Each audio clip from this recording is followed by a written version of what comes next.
नमस्कार, स्वागत है आप सभी का राज्यसभा टीवी में। मैं हूं श्याम सुंदर। देश के आदिवासियों को जानने समझने के क्रम में इस बार हम झारखंड में हैं और आज हम पहुंचे हैं जंगे आज़ादी के अमर सिपाही बिरसा मुंडा के गांव उल्हातू में। और आज हम बात करेंगे मुंडा जनजाति की, बात करेंगे उनकी जीवन शैली की और उनकी जीविका की।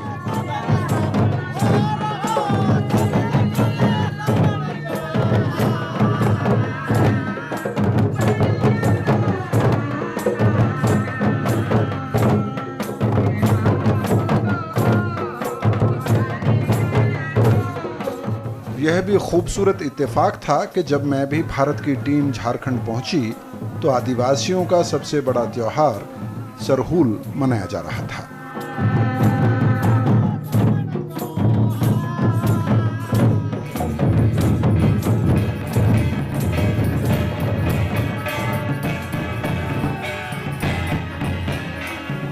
सरहूल मनाते हुए नगाड़ों और ढोलों पर आदिवासी झूमते हैं।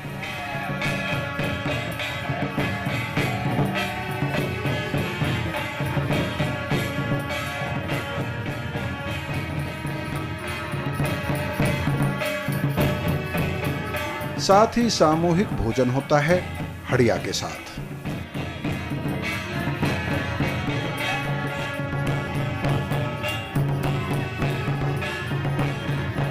हड़िया आदिवासियों का पसंदीदा पेय है जो एक तरह के चावल और कुछ पत्तों को मिलाकर बनाया जाता है।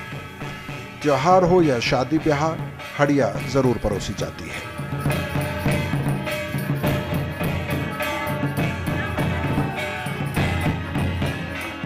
आप सबको सरहूल की बहुत बहुत शुभकामनाएं। राज्यसभा टीवी की तरफ से देश के आदिवासी समाज को समझने के लिए हम लोग देश के कोने कोने में घूम रहे हैं। हमारी कोशिश ये है कि न सिर्फ हम आदिवासियों के दर्द को समझें बल्कि उनके अधिकार को भी समझें। एक बार फिर आप सबको बहुत बहुत शुभकामनाएं। बहुत बहुत धन्यवाद।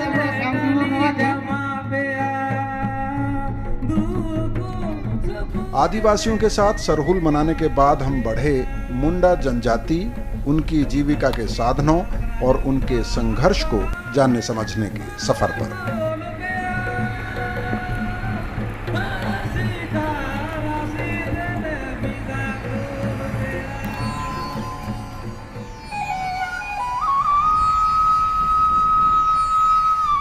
झारखंड के खूंटी जिले में जाने माने क्रांतिकारी बिरसा मुंडा की जन्मस्थली है।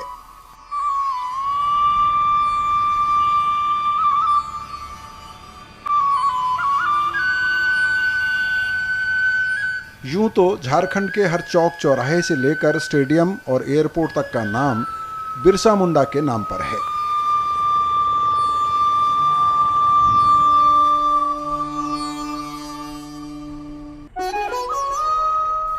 लेकिन उनके गांव तक जाने वाली सड़क अभी भी कच्ची पक्की है।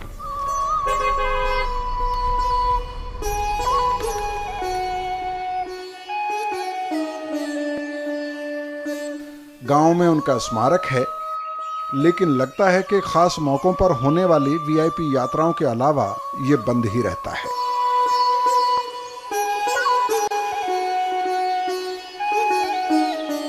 बहरहाल ये एक छोटा सा गांव है।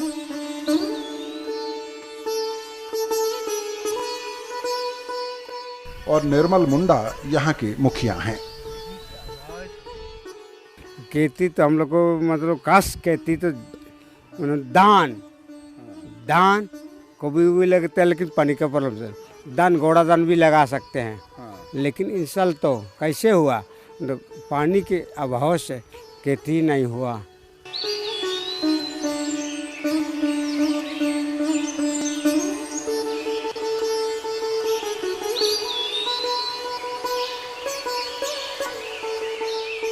गांव में सोलर पावर से चलने वाली स्ट्रीट लाइट लगाई गई है।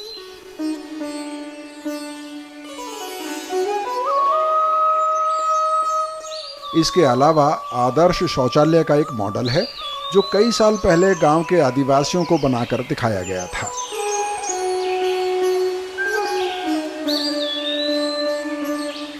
लेकिन कई बरस बीतने के बाद भी सिर्फ मॉडल मौजूद है शौचालय गायब।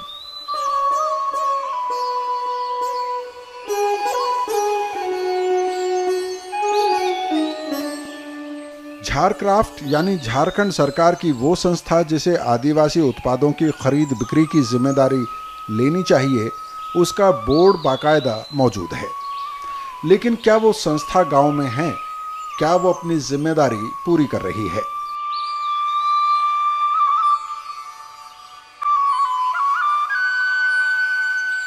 बिरसा मुंडा के पोते से हमारी मुलाकात हुई तो उन्हीं से हमने ये सवाल पूछ लिया। कुछ सेंटर में सिखाते हैं, कुछ खरीदारी होती है यहाँ पे? खाली सिखाया गया, उसके बाद कुछ नहीं। अब गांव के लड़के लड़कियां अब स्कूल जाते हैं, लेकिन हाई स्कूल पास कर लेना अभी भी बड़ी बात है।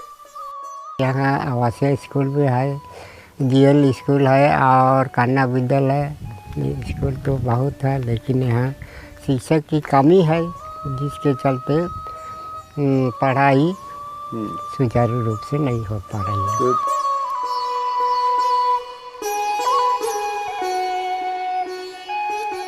यूं भी आदिवासी किसी से कुछ ज्यादा अपेक्षा नहीं करता है, लेकिन अफसोस कि अगर उसने कभी अपने जनप्रतिनिधि से कोई उम्मीद की भी तो वो भी पूरी नहीं हुई।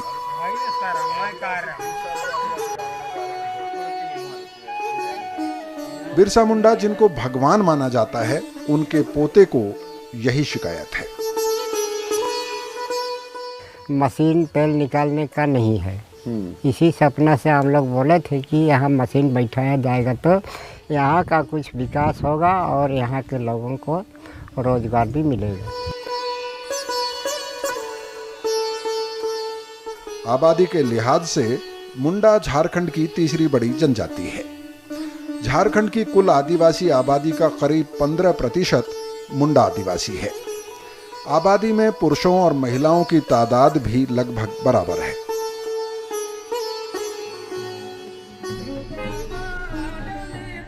फिलहाल हमने उल्हातू से विदा ली। नामकुम ब्लॉक का गरुड़पीड़ी गांव हमारी अगली मंजिल होगा।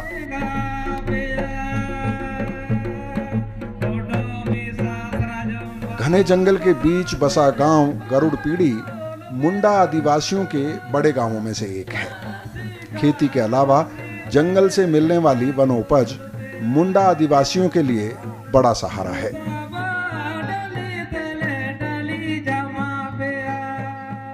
जंगल से आश्रित हैं। जंगल में जैसे यहाँ महुआ मिलती है, लाहा और खेती वगैरह, सब कुछ लकड़ी बेच करके यही अपना जीविका, और साथ ही पशुपालन वगैरह, बकरी पालन किए हैं, मुर्गी पालन किए हैं, तो गाय पालन, ये सब मिला जुला के उसका जीविका चलती है। मुंडा जनजाति के लोग खेती करते हैं, लेकिन वो एक ही फसल ले पाते हैं क्योंकि उनकी पूरी खेती बारिश पर डिपेंड करती है। उनकी जिंदगी का मुख्य सहारा वनोपज है। आप देख सकते हैं ये लाख है जो जंगल से उन्होंने लकड़ियां काट के रखी हुई हैं। इस लाख को छुड़ाकर वो बाजार में बेचेंगे। इसके अलावा महुआ आप देख सकते हैं। ऐसी कई चीजें हैं जो वो जंगल से इकट्ठा करते हैं और बाजार में बेचते हैं। आदिवासियों की जीवन शैली का जंगल से और उसकी जीविका का वनोपज से गहरा और ऐतिहासिक संबंध रहा है। उनकी सामाजिक, सांस्कृतिक और आर्थिक गतिविधियां इस संबंध को स्पष्ट करती हैं। 2006 में बने वनाधिकार कानून ने आदिवासियों के इस ऐतिहासिक अधिकार को मान्यता दी। इस कानून में आदिवासी गांवों की परंपरागत सीमा वाले जंगल और जमीन पर समुदाय को अधिकार दिया गया।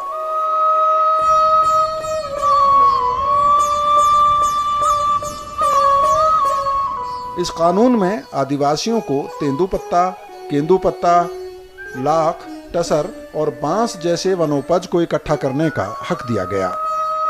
इसके अलावा जंगल में मिलने वाली जड़ी बूटियों और दवाओं में काम आने वाले पेड़ पौधों पर आदिवासियों के हक को भी मान्यता मिली। इस कानून में कहा गया कि आदिवासियों को जंगल में वनोपज की प्रोसेसिंग का अधिकार भी होगा। इसके साथ ही जंगल में जल स्रोतों में मिलने वाली मछली, जंगल में पशु चराने का हक और इसके अलावा मौसम के हिसाब से मिलने वाली वनोपज पर भी आदिवासी के अधिकार को मान लिया गया। इसके अलावा पंचायती राज मंत्रालय ने 2010 में जंगल से मिलने वाली उपज का आदिवासियों को न्यूनतम दाम दिलाने की मंशा से एक समिति का गठन किया। टी हक की अध्यक्षता में बनी इस कमेटी ने मई 2011 में अपनी रिपोर्ट दी। इस कमेटी ने महुआ, तेंदू और केंदू पत्ता समेत कम से कम 12 तरह की वनोपज का न्यूनतम दाम तय करने की सिफारिश की। 2013-14 की आदिवासी मंत्रालय की रिपोर्ट दावा करती है कि वनोपज का न्यूनतम दाम आदिवासियों को मिल पाए, इसकी प्रक्रिया तय करने के लिए प्रभावी कदम उठाए जा चुके हैं। लेकिन झारखंड में वनोपज जमा करने वाले आदिवासी आज भी साहूकारों के भरोसे हैं। चाहे वो सामान्य वनोपज हो या फिर जड़ी बूटियां, उनका दाम बाजार तय करता है। इसके अलावा वनोपज की प्रोसेसिंग की बात हो या फिर दूसरी ट्रेनिंग, सारे दावे कागजी नजर आते हैं। जितना भी फसल जो है, धान हुआ, लाहा हुआ, इमली हुआ, महुआ हुआ, वो सब हम लोग को मैंने गांव से लेकर के मार्केट में बुंडू में बेचते हैं।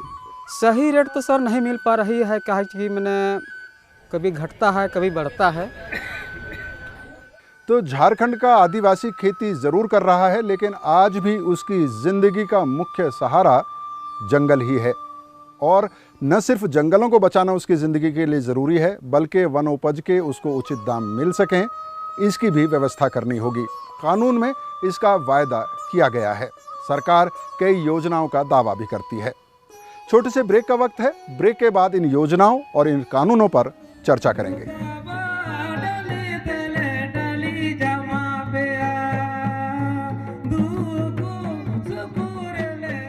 27% आय अभी भी ग्रामीणों का, जहां जंगल है 27% इनकम अभी जंगल से ही आता है।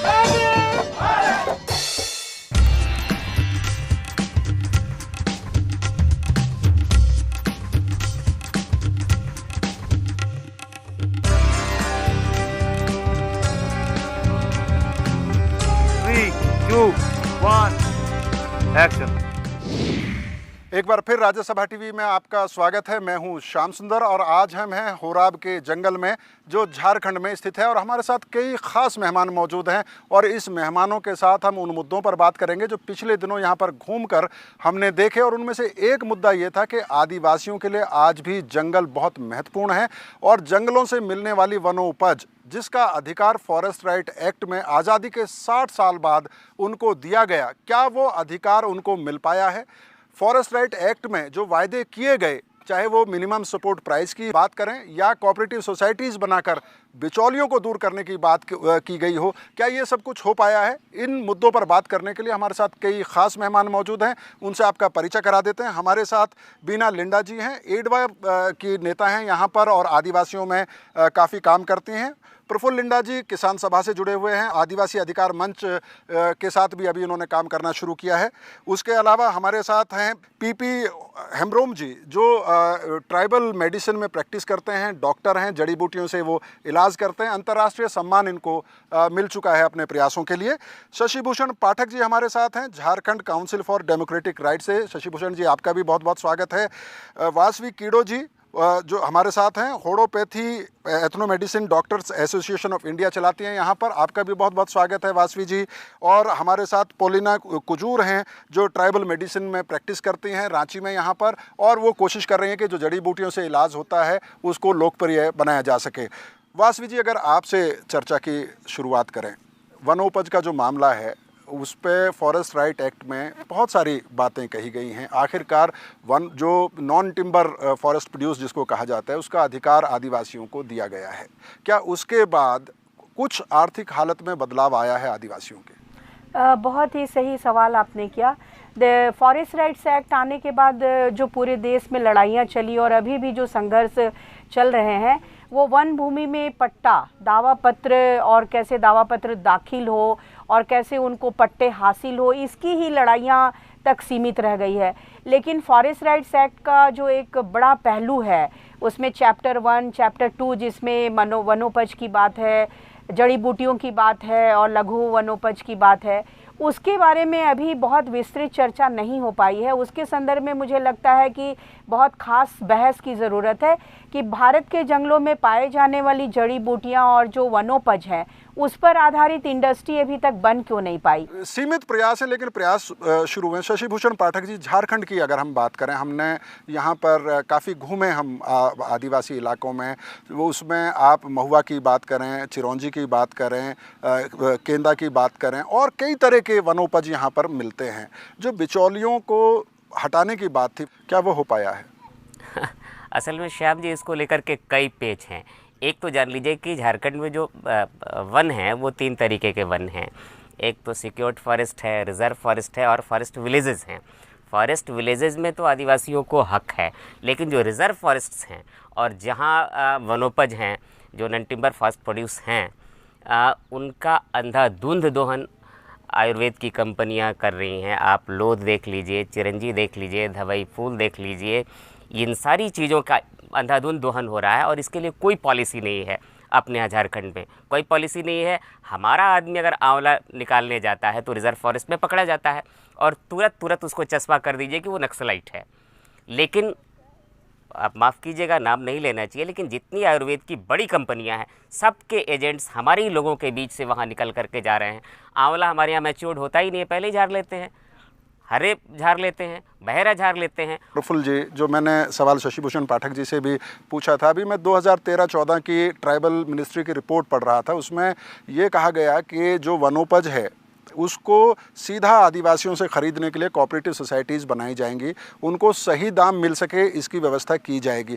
क्या ऐसा हुआ है? अभी कोऑपरेटिव के द्वारा इसको ये सरकार ने तय किया है कि 230 रुपया किलो प्रति केजी के हिसाब से मिलना चाहिए, लेकिन कहीं भी कोऑपरेटिव काम नहीं कर रही है। अभी भी उनको औने पौने दाम में कहीं 70 रुपया, कहीं 80 रुपया, कहीं 100 रुपया तक लाह का बिक्री यहाँ पर हो रहा है।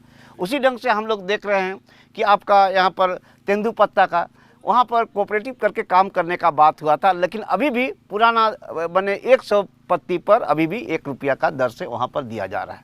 उसी ढंग से आप देख रहे हैं कि हमारे यहाँ आंवला का जब अभी उदाहरण दिए, उसके अलावा हमारे यहाँ जो कुसुम का है वो तमाम अभी भी यहाँ सरकार का कोऑपरेटिव नाम के लिए है, सरकार का ऑफिस नाम के लिए है, अभी भी इसमें कोई कार्रवाई नहीं हो रही है। हम लोग चाहते हैं कि अभी हम लोग ने सर्वे किया, जेएनयू का स्टूडेंट लोग वहाँ पर आया था, हम लोग ने देखा कि 27% आय अभी भी ग्रामीणों का, जहाँ जंगल है 27% इनकम अभी जंगल से ही आता है। डॉक्टर हेम्ब्रोम, आपके पास मैं आना चाहूँगा कि आप इसमें प्रैक्टिस करते हैं और ये कहा जाता है कि जो आदिवासी हैं, जंगल का ज्ञान और उनकी जड़ी बूटियों का ज्ञान जितना उनको है शायद किसी को नहीं। आजकल आयुर्वेद की बड़ी चर्चा है, पाठक जी ने बताया कि बहुत एक तरह से बहुत सरकार की तरफ से भी प्रयास हो रहा है और समाज भी, और शहरों में ख़ास तौर पे आयुर्वेद की तरफ झुकाव देखा जा रहा है। आप लोग जो प्रैक्टिस करते हैं जो जड़ी बूटियों में, क्या किसी तरह का कोई प्रोत्साहन आप लोगों को मिलता है और किस किस तरह का इलाज, थोड़ा सा आप अगर हमें बता पाएँ? नहीं, सबसे दुखद बात तो यह है कि सरकार को मालूम ही नहीं है उसके पास क्या संपत्ति है, कोई इन्वेंट्री नहीं है। पुराने रिकॉर्ड्स ब्रिटिश के समय से उसको देखते हैं तो लगभग 3500 से अधिक पौधे हैं जो सभी जिनमें औषधीय गुण हैं। और ये तो वास्तव में अगर जो वैज्ञानिकों की बात को माने तो ये जितने भी ये क्या कहें आधुनिक जो स्वास्थ्य सेवा है, आधुनिक मेडिसिन हैं, इसका ओरिजिन तो जो है ये आदिवासी के पास जाता है वही है, और उसके बावजूद भी इसको बेकार समझा जाता है। जी, पोलिना कुजूर जी, आप भी प्रैक्टिस करती हैं ट्राइबल मेडिसिन्स में, कैसा रिस्पांस होता है? कितने लोग आपके पास आते हैं? शहर के लोग भी अभी जड़ी बूटी तरफ देख रहे हैं, क्योंकि मैं दवा देती हूँ, शहर में रहती हूँ। हालांकि बीच में हम लोग को कुछ घुमा दिया गया। हम लोग जो शहर में रहते थे जड़ी बूटी देखे भी थे लेकिन भूल गए। लेकिन जैसे मेरा बहुत दिन से लिकोरिया था, मैं यहाँ से वहाँ से कंपनी से कहाँ कहाँ से दवा खाई, बहुत परेशान थी। लेकिन लास्ट में अभी 2-3 साल हो रहा है, बाबा ट्रेनिंग देते हैं, वहीं जाके मैं अपना इलाज कराई और मुझको पूरा विश्वास है कि जड़ी बूटी में जितना ताकत है उतना एलोपैथिक का दवा में नहीं है। वासवी जी, क्या वजह है कि आदिवासी को वनोपज का सही दाम नहीं मिल पा रहा है? लोगों के दिमाग में ये घुसा है, माइंडसेट बना हुआ है कि भाई इंडस्ट्रियल डेवलपमेंट से ही डेवलपमेंट पॉसिबल है। अगर गवर्नमेंट मानती है ऐसा, तब भी मैं गवर्नमेंट की कुछ बातें गवर्नमेंट खुद असेस कर ले। लगभग 30 करोड़ लोग ऐसे हैं देश में, tribal and other traditional forest dwellers, जिनकी निर्भरता जंगलों पर है, और लगभग 30 करोड़ लोग जिनकी जीविका जंगलों से चलती है। तो इस आंकड़े के आधार पर भी सरकार विश्लेषण करके और एक डेवलपमेंट का आंकड़ा, एक खाका खींच सकती है कि भाई जो माइनर फॉरेस्ट प्रोड्यूसर्स हैं या नॉन टिम्बर फॉरेस्ट प्रोड्यूसर्स हैं, उस पर आधारित इंडस्ट्री कैसे लग सकती है। पाठक जी, आपसे मैं जानना चाहूँगा कि जो आदिवासी जंगल में रहना चाहता है, जो उसका जंगल आधारित जीवन है, उसको सहेजने की कोशिश नहीं की जा रही है। वनोपज के मामले में जिस तरह से मैं लगातार कह रहा हूँ कि ये वादा किया गया था कि उनको अधिकार दिया जाएगा जंगलों में जाने का, वनोपज इकट्ठा करने का, और न सिर्फ इतना बल्कि उनको सही दाम भी मिल पाएगा। क्या वजह है, क्यों कानून बनने के बाद भी लागू नहीं होता है? इसके पीछे क्या सोच है, क्या समझ है? देखिए श्याम जी, असल में एक तो बात साफ समझ में आ रही है, जो स्ट्रक्चरल वायलेंस है, सरकार के पास वायलेंस के अलग अलग आयाम, अलग अलग तरीके हैं। उसकी वजह से आप देख लीजिए, एक बड़ी बात है जो झारखंड में बहुत मशहूर है कि हमारा जो आदिवासी है वो प्रकृति को माँ समझता है, जंगलों को माँ की तरह ट्रीट करता है। तो जैसे माँ का स्तन काट के नहीं खा सकते हैं, वो उतना ही दोहन करेंगे जिससे कि आपका जंगल सुरक्षित रहे। फॉरेस्ट विलेजेस के जो लोग हैं, वो अगर रिज़र्व फॉरेस्ट में या सिक्योर्ड फॉरेस्ट में ट्रांजिट करते हैं, आप देख लीजिए जो आंकड़े हैं अपने यहाँ नक्सल नाम पर यूएपीए के विक्टिम्स, 17 CL एक्ट के विक्टिम्स जो हैं, वो मैक्सिमम फॉरेस्ट विलेजेस से हैं। इन खास मेहमानों के अलावा हमारे साथ बड़ी तादाद में यहाँ आसपास के गांव के आदिवासी हैं, उनको भी इस चर्चा में शामिल करेंगे। क्या नाम है आपका? मेरा केदारनाथ महतो जी। अच्छा, केदार महतो जी, ये बताइए कि हमने एक फल देखा था यहाँ पर, केंदा, जिसको केंदू बोलते हैं, केंद बोलते हैं जिसको, बिल्कुल चीकू जैसा, वो भी क्या बाजार में बेचते हैं? हाँ, वो भी बिकते हैं। तो क्या भाव बिकता है वो कम से कम 20 रुपये किलो बिकते हैं। 20 रुपये किलो बिकता है। और ये भाव तय कौन करता है जब आप बाजार बेचने जाते हैं? तो ग्रामीण लोग ही तय करते हैं, ग्रामीण लेके जाते हैं। अगर अधिक मार्केट में चढ़ गया तो फिर मार्केट नहीं रहता है तो फिर लोग कर देते हैं। आपके गाँव में ग्राम सभा होती है? जी, मीटिंग होती है ग्राम सभा जी, होती है ग्राम सभा। तो ग्राम सभा ये सब चर्चा नहीं करती है? चर्चा तो करते हैं, ग्रामीण सब एक मिल के करते हैं कि हम लोग इस सब केंदू पियार पिठोर को जमा करें और बाजार में बेचें। लेकिन यहाँ से जाने के बाद जैसे जो भी चुनता है, महिला हो या पुरुष हो, वो जब बाजार में जब बेचने जाती है तो बाजार में उसका लो दाम सुन के ही इन लोग का मन नहीं करता है कि हम लोग और मतलब इसका व्यापार करें। महुआ अपने घर के इस्तेमाल के लिए इकट्ठा करते हैं, बेचते भी हैं? बेचते हैं। तो क्या भाव मिल रहा है इस साल? पहले तो 25 रुपए केजी था, लेकिन अभी 30 रुपया है बाजार में। इस बार थोड़ा 5 रुपया किलो 5 रुपया बढ़ा है। आप क्या क्या इकट्ठा करती हैं जंगल से? क्या क्या करेंगे, अभी केंद पियार सब करते हैं, बाजार में ले जाते हैं तो वही दाम नहीं मिलता है, इसलिए मन नहीं करता है बाजार में बेचने के लिए। तो कौन इतना धूप में जाएगा मरने। वासवी जी, MSP को लेके जो हमने सुना था कि एक बड़ी कमेटी बनी थी केंद्र की तरफ से, जिसमें ये तय किया गया था कि वनोपज जो है उसका बाकायदा MSP होगा, मिनिमम सपोर्ट प्राइस होगा। क्या हुआ है वो? मुझे लगता है आप डॉक्टर टी हक कमेटी की बात कर रहे हैं, जिन्होंने 2011 मई महीने में ये रिपोर्ट दिया था। ये बहुत ही हास्यास्पद है। आप देखेंगे कि उसमें स्टेट वाइज जो लिस्टिंग हुई है वनोपज की, तो उसमें झारखंड में केवल 42 लघु वनोपज की लिस्टिंग हुई है। बताइए कि अभी हमारे हेमरम साहब बता रहे हैं कि पूरे झारखंड में, और उड़ीसा झारखंड जो एक ग्रेटर झारखंड का पार्ट रहा, उसमें लगभग 4000 वनोपज थे, लेकिन सरकार ने केवल 42 की लिस्टिंग की हुई है। जी, आपकी इसी टिप्पणी के साथ, क्योंकि समय की सीमा है, हमें ये कार्यक्रम यहीं समाप्त करना पड़ेगा। इतना ही कह सकते हैं कि कानून में जो लिखा गया है, संसद में जो कानून पास हुआ है, अफसोस की बात यह है कि उसको लागू कराने के लिए लड़ाई लड़नी पड़ रही है। ग्राम सभाओं को ताकत दी गई है, लेकिन यहाँ पर ज़मीन पर जब आप आते हैं तो ग्राम सभाओं की उस ताकत को आप यहाँ नहीं पाते हैं। और यहाँ पर जो संगठन काम करते हैं उनको अदालत का दरवाज़ा खटखटाना पड़ता है उस कानून को लागू कराने के लिए जो संसद ने इन आदिवासियों के लिए पास किए। मैं भी भारत के इस एपिसोड में आज इतना ही। एक और एपिसोड के साथ झारखंड से ही आपसे जल्दी मुलाकात होगी। तब तक के लिए मुझे अनुमति दें। आप सभी मेहमानों का बहुत बहुत शुक्रिया, आपका भी बहुत बहुत शुक्रिया। सारा दिन काम करने के बावजूद आप हमारे साथ शामिल हुए, बहुत बहुत शुक्रिया आप सभी का।